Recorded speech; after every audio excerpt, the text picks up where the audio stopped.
stark warning from the UN Special Envoy on Myanmar. Quote, "A bloodbath is imminent."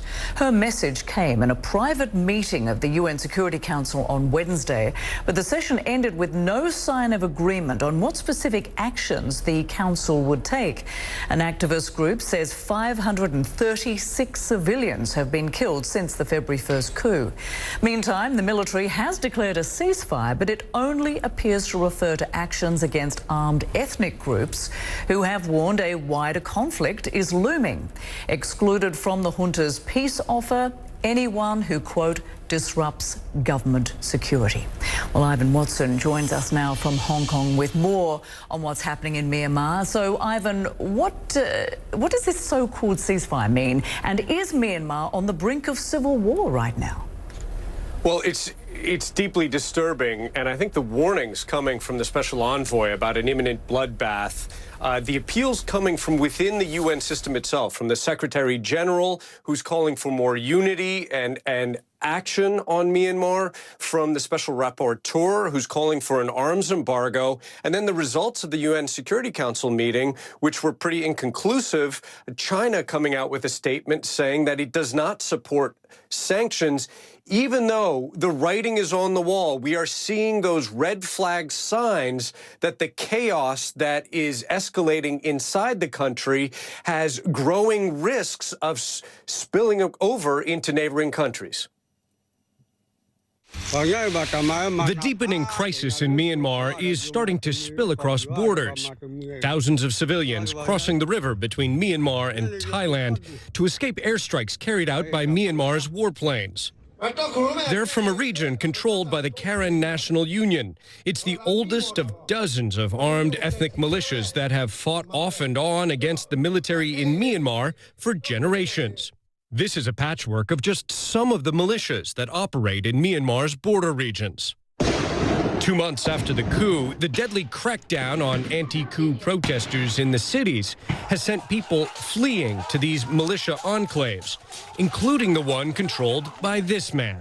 We stand with the people. If they are in trouble and run to us seeking help, we will take care of them. Yod Sirk is the leader of the Shan State Army. In an interview with CNN, he denounced the coup.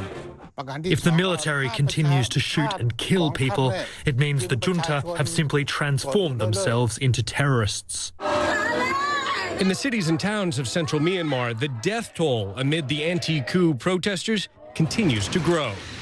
Do any of you have the training or background to lead a grassroots political protest movement? No, none of us. I work in an office. I was department head. This man, who asks not to be identified for his safety, is the leader of the protest movement in a neighborhood of Yangon. In just 2 months, it's gone from organizing festive but passionate gatherings with costumes and signs to desperate efforts to defend barricades from heavily armed security forces. The protest leader says he's hearing growing calls for armed attacks.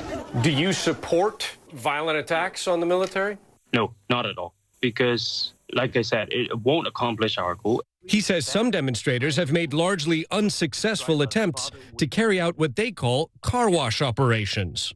A car wash operation is throwing Molotovs at a moving or a stationary vehicle, or whether there's army personnel in it, or whether it's an empty truck. Demonstrators in Yangon tell CNN there are some efforts being made to arm anti-coup protesters and to send activists to receive combat training in enclaves run by militias like the Shan State Army. If they want to have training, we will train them.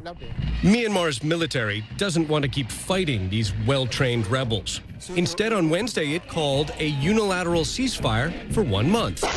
No such mercy for civilian protesters, whose soldiers and police continue to kill with impunity, driving ordinary people towards radicalization.